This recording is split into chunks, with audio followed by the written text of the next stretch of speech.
Okay, we're at the Millington farm, and we're standing right in about the middle of where Leonard figures the barn was, and there's a row of big pines here.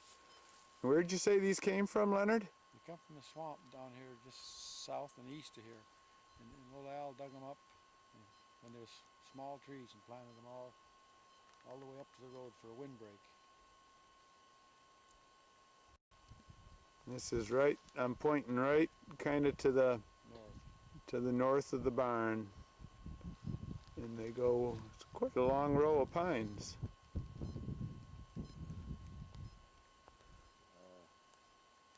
So as reference, we're standing in the barn. It would be in the late 30s. Oh yeah? And there's the power lines that are existing now. They're maybe about 50 feet or a little more than that to the south of us, just for a point of reference. And this is out toward M22 on the other side of those pine trees there. Okay, now we're in a spot just a little bit toward M22 from where we just were. I'm bringing this around now. I'm pointing back toward the bluff, and that's where Leonard was saying the barn was, and just about maybe 30 feet over that way. And he's saying that this spot where we are right here was either probably a granary or a milk house. And then toward M22 from here, there's a real distinct pit that I'll go up to in a second. And that was probably the milk house, assuming this here was the granary, is his best guess on that. So now I'm right next to this. It's a real distinct pit that's about maybe 15 feet across and about 5 feet deep. It'll be easy for anybody to find, that Leonard is thinking was probably a milk house. And then as I point away from M22 toward the bluff, I'm pointing back at the place here where he figured the other thing that was probably a granary was. And then beyond that, down there is where the barn was. And again, there's those big pines that we were looking at before. And beyond that was the Ben Holland place. And right now I'm pointed at a survey stake with a pink ribbon on it, and next to that there's a fence post laying on the ground. And Leonard believes that ran kind of parallel to M22 back across here and on down toward in the direction of Glen Arbor. Leonard's trying to get out of my way because he's a little camera shy like me, I suspect. Yeah, but the fence ran down that way. Oh. Okay, we're standing by the rocks that block off the old driveway, which is up just north along M22 past the field associated with the Klett Deco farm, and then what we call the pasture barn, which is really the barn's barn. And this is right in front of that little pothole wet area. And this is what we're calling the Everett Olson place, because he had it more recently, but originally there was a barn and different things here. And from where we are here, looking just away from the road, about, what would you say, Leonard, about 40 feet or so? From the road? Well, or from where we are here by the rocks, 40 feet. Is where, what did you say it was? A tool shed of some sort. A tool shed? Garage, tool shed, storage building. Okay. And it belonged to Everett? Belonged to Everett, yeah. And do you think it was something that had been here before Everett, or something that he maybe put up during his time? I don't know. Okay. Okay. And come to think of it, while I'm thinking of it, on the way over here, you were talking about, I just wanted to get this because we didn't talk about it on tape. You were talking about thrashing, and now what were you saying, in earlier times that they did it one way, and then in later times? Well, they'd cut the grain and let it dry, Uh-huh. and then they'd haul it and put it in the barn. Uh-huh. And then you would, in thrashing time, you take and take it out of the barn, put it through the trash machine, blow the straw back in a different mow. But in later years, they'd call what's called trash right out of the field. You go out in the field and get the grain and bring it in and thrash it. It had to be dry. It didn't thrash as good because it wasn't as dry. Because if you put it in the barn, it would dry right out. It would thrash a lot easier. And then they had more time too to yeah, get ready to do the thrashing. Yeah, right? it, Because they could store it's them. less work, a lot less work. And so do you have any idea why they didn't do that in the earlier times? Just hadn't Well, thought of it, maybe? I guess that was just a way of doing it back in them days, Yeah, and they just never changed. yeah. Because I remember down here, the lower place, they used to say the trash machine sat out in the middle of the road. They had to get the trash machine away from the barn, and the traffic used to have to drive around it. So the story goes. I never trashed down there. I don't know anything about that. And then you were saying, who was it? Howard Burfiend was? Well, Howard Burfin, he always had to be the first one to trash, Uh-huh. and his oats was always wet. Oh, just Always wet. couldn't wait for him to dry even. Couldn't wait for him to dry. He was a man that had to start at 7 o'clock in the morning in the field. He couldn't wait for nothing. Oh, And I remember one year thrashing down there. He was the first job of the season that they done. Yeah, and of course he'd say, "Well, you go out in the field, you do this, you do that." He said, "Leonard, you go feed the trash machine." Okay. So I'd been out the night before. I think I only had 4 hours sleep. If that many. Then Howard says after we get it done, I says, Howard, how come you put me feeding the trash machine? He says, I was afraid you'd fall asleep if we put you out in the field. Oh, Howard. But, that grain was so wet, I remember Ernie Anderson, every time he'd throw a bundle in, it just every bundle. And Ernie looked up at me and just much say, "What are you Probably doing?" lost a lot of Oh, he lot of did. the grain that way. He didn't get a good. Yeah, couldn't thrash it off No. the stalks. And Ernie looked at me and said it was my fault. he come up there and grabbed the fork and he threw a couple in there and done the same thing. He stood the fork. Just do the best you can, he said. I can remember that. Just do the best you can. now, It was a mess. the way you say that, it sounds like you're making like Ernie had a little bit of an accent.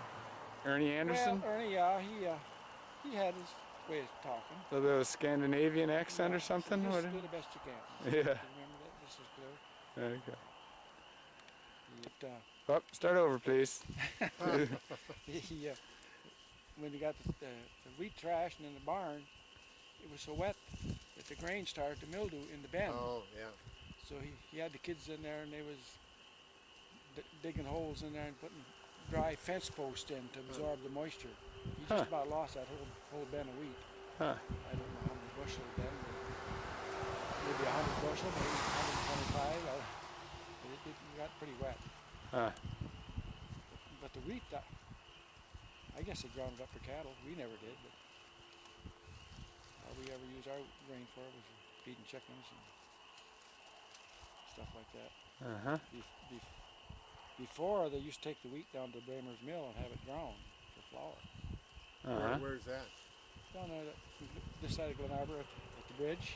Okay, sure. Mill.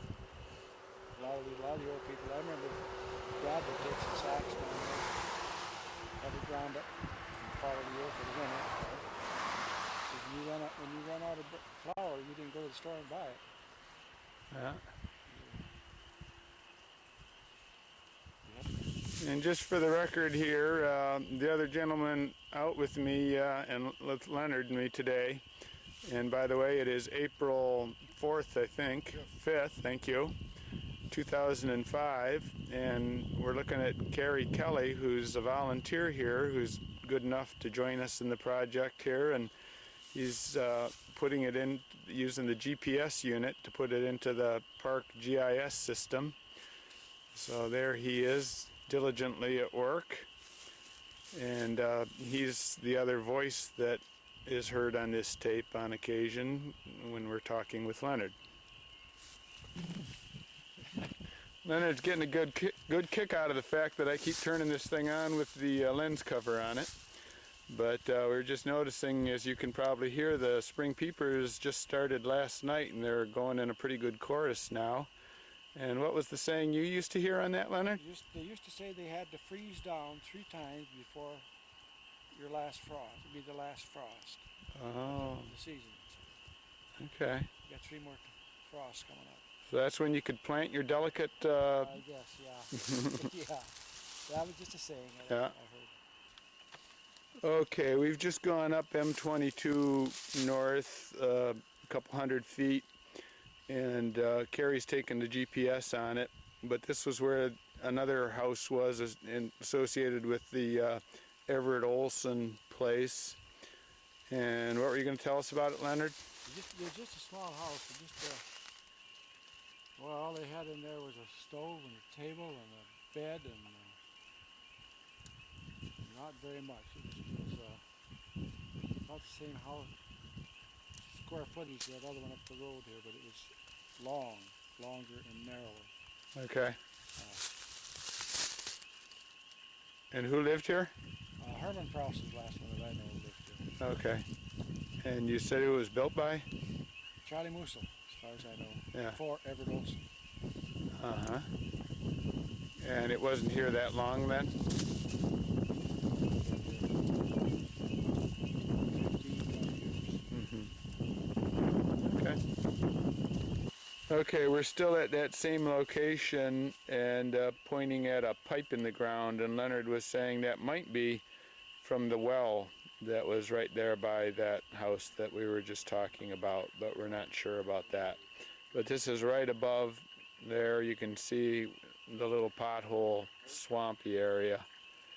So this is just maybe 100 feet toward M22 from that. Okay, we have just pulled into the entrance, the old driveway for the Henry and Ernie Anderson place up here just north of Norada Lake along 22. And I'm pointing up toward, you can see the apple tree up here. It would be way on this side of it. Okay. Probably just 50, 75 feet down there. It looks like a little hump in the ground there. It looks like it might have been where the garage stood. I think the garage stood up on posts and then had the floor built. It was just a one-stall garage, little shack. Just go ahead. They had an old 36 Chevrolet they used to keep in there. Oh, okay. And they had it right up by the road, so they didn't have to do much shoveling to get out. Right. And just for orientation, then we come around here, and there's some big old maples, and what's that, an ash maybe, Leonard, down there that kind of line. I take it these went alongside this driveway here, it looks like. Back there. I think that's where it was. And we're going to go look at that, and we'll GPS that.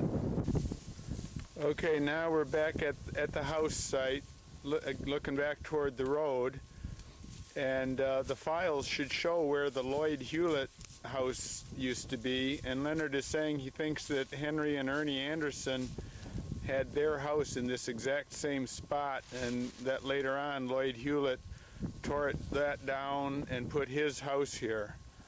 So again, this is the Henry and Ernie Anderson place up along 22 on the left side of the road past Norada Lake north, and it would be in the park files under Lloyd Hewlett. Okay, we're standing on what Leonard says was the old blacksmith shop here back behind the house for Henry and Ernie Anderson. And what were you saying was something that they said at one of them said at one point? Oh, it's used for us mechanics to know. In other words, somebody was asking them something mechanical, and it was like you wouldn't understand. He didn't want to tell them what it was. Uh-huh. Just we mechanics. Okay. But, I was going to tell you, Henry Anderson lost ends off a couple of fingers. He was pulling the trash machine up to Charlie Miller's, and his old tractor couldn't pull it, the old steel wheel tractor. So they had a block and line up to a tree and was pulling it up there. And Henry, he was pulling on the cable to help, you know. And he got Yep. caught in blocks. Took his fingers off. Yikes. And Frank Bash took him to Traverse to emergency. And Henry said, that was the fastest ride he ever had. And here we are back, quite a ways back toward the swamp. I'll go over to where you can see the swamp back here that's kind of associated with Shelda Creek. And this is apparently where the barn was. Quite a remains of a foundation here. What were you saying about this part over here, Leonard? Well, it looks like that was the approach to the thrash floor. Okay. We're back into the thrash floor. I know when you mentioned it, I thought, well, there should be an approach that would show it. Okay, we just found this old piece of cement, and Leonard's got a theory as to what it was. The wheel weight for their old tractor. What kind of tractor did you say they had? It was old farm. holes here? Yeah, there's 4 holes. And I remember they had bolters down that. Sure, that's what it is. Mm-hmm. They had such big tires on that tractor that it wouldn't pull nothing. Just like Just pillows. spin on top. Just like pillows. Yeah. Yeah. And that's one of my notes. One of them. It's all handmade. See. We're looking at some old junk back here by the swamp, and Henry and Ernie were the owners of the thrashing machine that would go around to the different farms, and Leonard's saying this could possibly be a part of their old thrashing machine right here. One of their old tractors. Oh, did they have different ones? He's disappearing in the distance, but he says they had a couple different ones at different times. And now we're back kind of to the, I guess it'd be southwest of the barn, and there's a depression and some roofing and the remains of some other little building here. Do you think it could possibly have been a root cellar, Leonard? I have no idea. It looks too big for root. Yeah, it hardly looks deep enough either. Something for the archaeologists to figure out. Maybe we should GPS this one, Kelly. I'll do it. He's trying to avoid my gaze here. I'm trying to stay out of your camera. Don't worry about it. You're part of the story here. Is that cement right to your left there, where your foot is? Or that's, No. it's just a log. No, it's a log, and then they've got some steel in it. I didn't know log there. Beyond that big maple too. I don't remember just where it was at. Okay, we're standing in Milton Bash's driveway, looking back toward M22. Milton Bash. You could just put M Bash if you want. B-A-S-C-H. I think it was a little further. Should we walk them all the way? Yeah. And Leonard is saying that there was some kind of a building over to the north of here, maybe an ice house or something. And was it about the time when Milton bought this from Brunson, Charlie Brunson? I believe it was.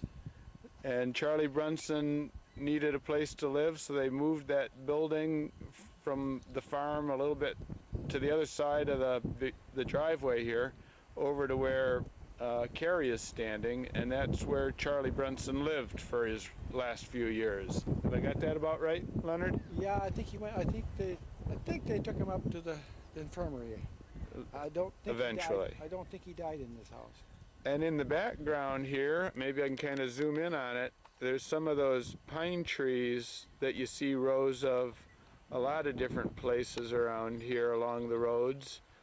And Leonard was saying that he planted a lot of these in his road commission days. And what was the purpose of them, Leonard? Windbreaks Windbreaks? for the road, Uh-huh. so that stop the snow from drifting into the road. Kind of like snow fencing? Snow fencing, yeah. They planted them and then they took the snow fences out. You don't see no snow fences around here anymore. Oh, before that they had to put up snow fencing in the winter? Snow fence every fall, take it down every spring. Just in the problem spots? In the problem spots, yeah. Okay. And here we are in the old barn site on Milton Bash's place, which I guess now has a different name that I can't think of. And looking at the house, so we're a few hundred feet north of it. And here's the granary. And just to what appears to the left of the granary, really kind of between the granary and the house, is where Milton had his vegetable garden for many years. He kept a flower garden over beyond, on the other side of the driveway there beyond the house. He always had an extensive, real nice flower garden over there. Okay, we're basically south of the main house site, are we, Leonard? South and west. And, well, I'm going to spin around kind of fast here, but pointing back toward Baker Road, this is where the barn was. So now we're kind of to the west of the barn and south, more or less, of the house. And Leonard is saying that there was a granary here, he thinks it was. And what'd you say, Leonard? With a couple of Sheds, wagon sheds. wagon sheds on the sides of it, Yeah. to either side?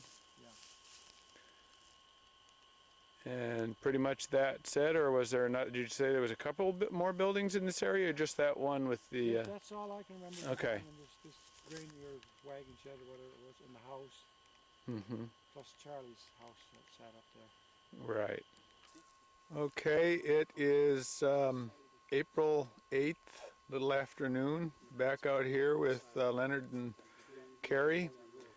And we're presently at the end of Miller Road in the turnaround, at the far end of the turnaround. And this is what Leonard is saying is about where the house was, the old Charlie Miller house. And I'm pointing out, straight out the road to the west, and about where that pine tree, which is now in the middle of my viewfinder, that's about the old apple orchard that you can see the apple trees here. Leonard is saying that the orchard ran out about as far as that pine tree out there, which is probably close to 500 feet out. And over here, there's this spruce tree that's just kind of northwest of the turnaround. About here where Leonard and Carrie are standing, Leonard is saying is where there was the milk house. Correction, I called that a milk house. It was a pump house, and Leonard doesn't recall for sure if they had water in the house or if they had any way of storing the water for gravity feed or anything like that. It may have just been a pump house with a cistern to hold the water, an electric pump to pump it into the cistern. Not electric. Oh, not even in the pump house? No, gasoline motor. Oh, gasoline, right. Gasoline-powered motor to pump the water out of the ground and into the cistern, and then pipes. Oh, well, if it was in the house, then they would have had a pipe into the house and then a hand pump in the house, or they may have had to come out to the pump house to get the water. It was the early days. Later, they had another well drilled down there, and I think they had pressure water in the house. Okay. The one that didn't have the water was the one that burnt. That house burnt down. Right, the original house, or earlier. Yeah. And then you say that later on they had another pump where? I believe it was out in the front yard someplace. And I think that was one of these submergible pumps. Okay, so that's over just this side of those spruces? Somewhere's in that area. Yeah. And we're looking east now. We would be looking right down Miller Road if the trees weren't in the way. And again, from that same spot here, looking out over here, a little bit to the north or south of west, is where the vegetable garden was. You can see over this way, there's the pear trees that are still there, obviously, about south of us. The trail, the orchard. In front of the orchard is where the garden was. You're still kind of in the turnaround. I'm looking kind of a little to the north of west, up kind of a little bit of a valley where you can still follow the old driveway. And up there, kind of right up near the bluff, wasn't it, Leonard? Pretty much on the edge of the bluff. Little house that belonged to who? But Johnny Miller built it. The last people I know had it was Montgomery's. Yeah. And Johnny Miller, did you say, was a brother to Charlie? Yeah. And did he live in it or just build it to They sell? built it for a summer cottage. Oh. Just to come up there sometime. Any idea when he built that? I have no idea. I mean, was it quite old or more recent? Was it during your lifetime, you think? If it was the very first part of it. Pretty early on, huh? I'd say in the 30s. Okay. Early 30s. Early 30s. We're at the location where the machine or tool shed was, out kind of west of the house, and looking up toward the way the Bayview Trail runs, and this valley, sort of a valley here, is what Leonard is saying is one of his better farm fields. More fertile soil in there for some reason? I would say it was one of his better fields.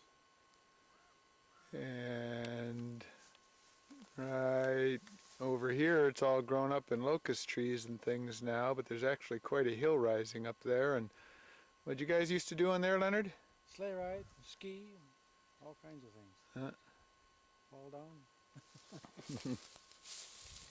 We're kind of between where the house was over there, kind of to the north, and the barn. And Leonard is saying that there was a chicken coop right about in here where these locusts are growing. And there's these boulders here. And you said you thought, was it this boulder right here, Leonard? I think that boulder. What was it? I think that's the corner of the granary sat on that. Where the granary was. The granary sat on that side of it. Okay, he's saying to the right of it from here, in other words, toward the barn. Okay. And then you said there was another building in here? There's a corn crib sat right in here. Okay.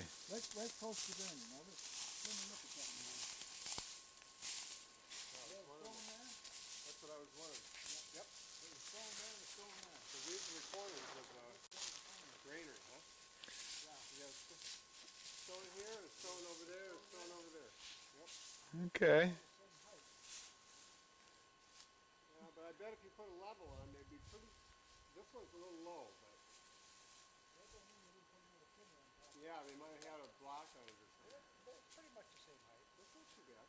They're finding about 3 of those boulders that would have... Oh, they found all 4. The corners of the granary. What's that, Leonard? That other one. Big boulder. I think that was under the corner of the other log house. And the great big boulder over this way would have been a corner of the log house. Looks like it's been rolled. Yeah, looks like it probably could have been in line. Yeah, I bet it was. This one looks like it's been moved. Think that one, did you say, was part of the house or the granary? This is the granary. This was the granary. That one there was the granary too, part of the granary. That stone there has been moved and probably was cornerstone to the granary too. Also, that's all 4 corners I guess they've got there. Okay, we're standing by this old corn shredder that's kind of off to the west of the barn. Okay, you got anything figured out on that, Leonard? There's parts of it is missing too. Oh yeah? There's no rollers. A corn shredder had rollers, didn't they? I've never seen a corn shredder. So I really don't know. That's the pulley that they used to use to power the thing with. It should have been. The tractor or steam Well, engine. corn went right through. Oh, okay, I get it now.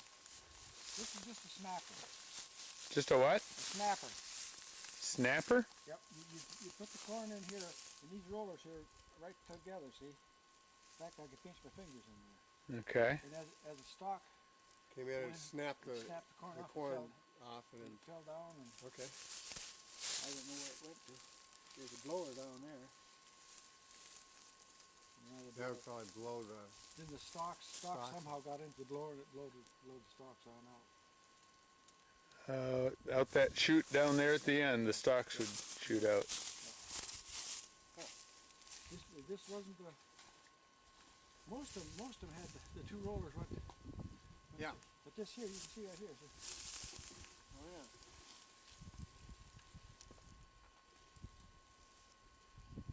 This other thing over here to the kind of to the north of the corn shredder was what, Leonard?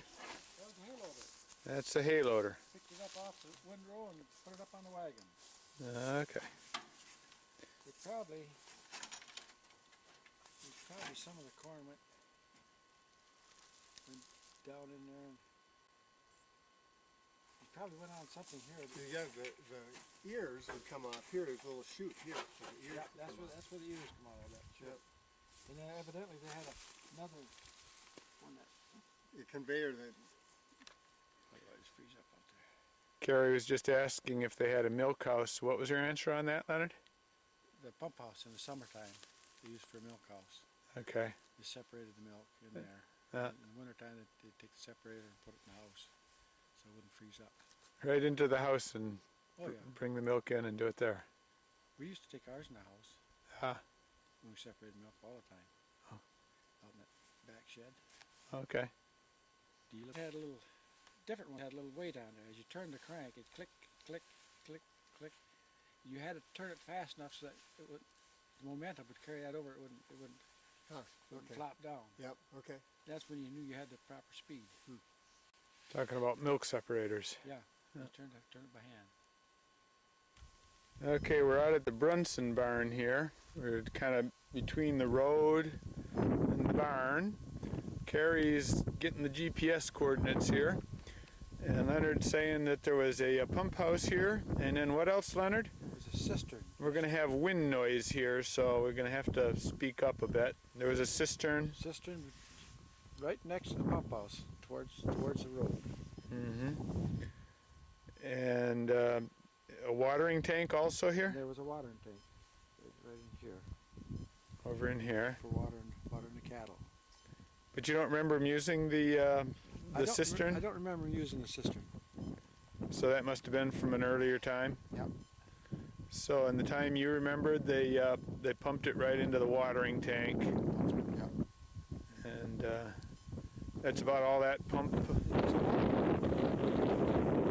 Pipe up to the house, Across the road. under the road, went up to the house, and they had a tank under the back shed. Little shed in the back there. They had a tank in the ground there with the little cistern pump that they would pump the water in, so they wouldn't have to come down here to get it. It's a Okay. storage tank. And they also had a little tank in the barn Mm-hmm. that they could pump water up there. In the wintertime, instead of letting the cattle out, they'd dip a bucket of water and water the cattle. So did they have a pipe from here to the barn tank? Pipe. And a gasoline motor here at the Yes. pump house? An old one-lunger motor, pop, pop, pop, pop. And pumped it to the house and the barn and everything. Yep, they just turn a valve here and there. Pump water on it. Didn't have any doors on it. We're by the barn here, kind of, what would we be here? Kind of west of the barn, the front of the barn, Southwest. southwest. And this is where the granary was, Leonard? Yep. And what'd you say was attached to it? A little lean-to sheds, what they used for tool sheds. That they kept their And bags and plows and discs and whatever, elevators. and they came off, what, to the north and south sides of it? Yeah, north and west. Oh, north and west? Okay. Okay. What? I don't know what the name of the motor was. You're saying they had what? The biggest one-lunger, that's what I call it. Yeah. One-cylinder motor I ever seen. They had flywheels that stood up about that high. Oh, yeah? Oh, it was a big brute. Hmm. And why they bought it, I don't know. It was so big they couldn't use it for anything. They had woods up there off the Wheeler Road. The team of horses couldn't drag it up there to put on the buzz rig. That's what they bought it for. But it was so big they couldn't haul it around. Huh. It was on skids. I remember that. We're standing here by, let's see, we just said the corn crib was here. And looking over toward the bluff there, and it's kind of to the north, and you're saying there's a dugway up there? Okay, it's a trail down the side of the bluff was down that way, Mm-hmm. off to the north. And what was it used for? Going down the lake. I don't know if they chase cattle down there. I don't know if they haul wood out of there or haul it down. I don't know what it was for. I think in earliest times, maybe that was how they watered the cattle. Possible before they had a well. It's possible they drove the cattle back and forth. But then you used it for what? We used to walk down to the beach that way. Uh, Down. And how were those, there's a bunch of those old dugways around the area, of course, on any of these bluffs. Yeah. How did those guys make those in those days? Like I say, they probably took a plow and plowed a furrow, and they shovel by hand too. Slip scraper. Oh, the slip scraper pulled by a team? Sometimes, yeah. Whatever it took in them days, you know. Yeah. Speed didn't mean too much. Of course, now they take a bulldozer and be nothing to it. Do you gather that, you have any idea if there were trees growing on the bluffs at the time they were trying to make these dugways? I would imagine if there's a big tree, they'd work around it. Yeah. Because those roots would be a bear trying to... They probably started some old cattle trail to start it with. Oh, yeah. I would imagine that done, like, probably chase the cattle down there to drink, and same as up on the Snore property up there. They used to chase that Snore property. They'd chase the cattle down to the lake to water them. The house on across the road on the site, you were telling a little bit about the layout of the house? Yeah, it was just pretty much one big living room, and then they ate the meals in there too. And on that corner of the house was she called it the parlor. Mm-hmm. But all she had in there was an old organ. She used to play that organ, Meg.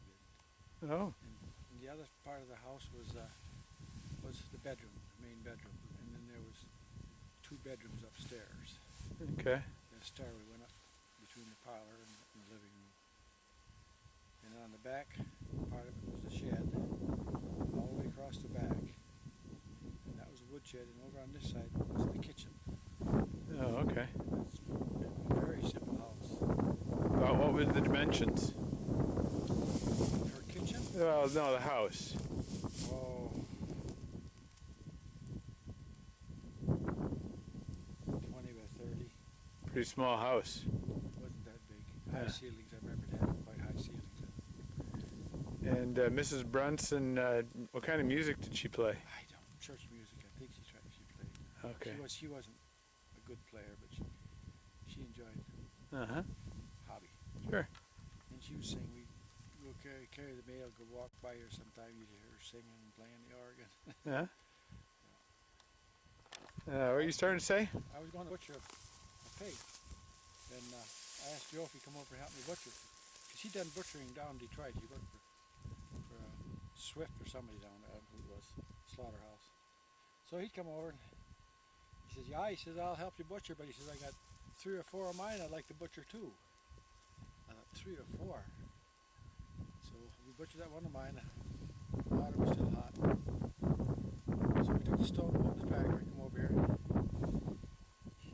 I don't believe it is over that big. Don't have no corn for him, he says. There's no price for him. Might as well.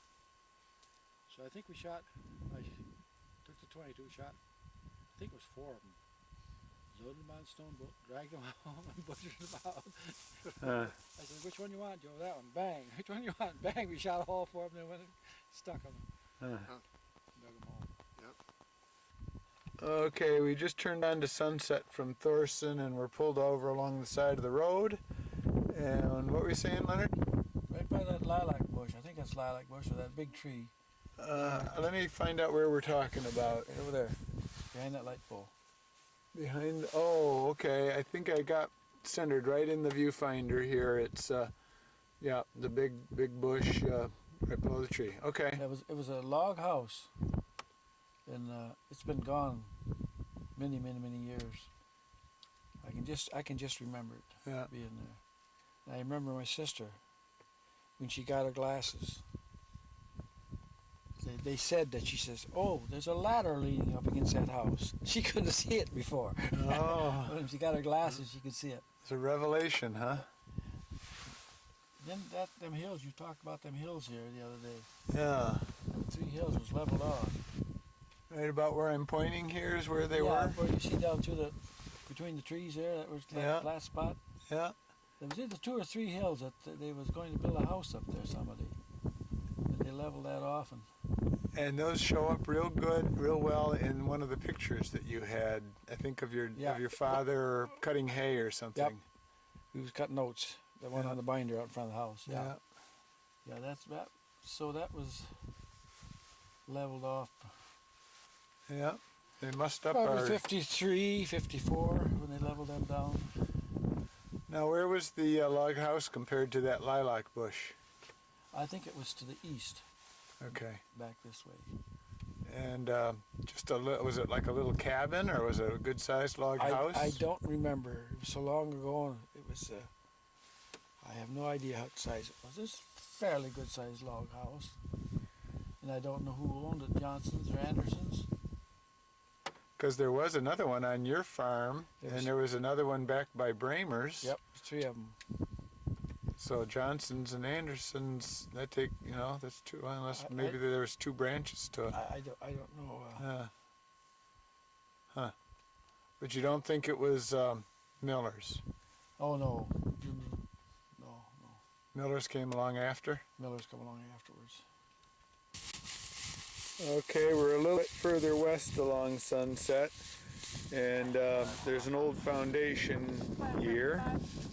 You can see these guys are standing on part of it. It runs over this way. And this was an ice house that they had on the Miller farm.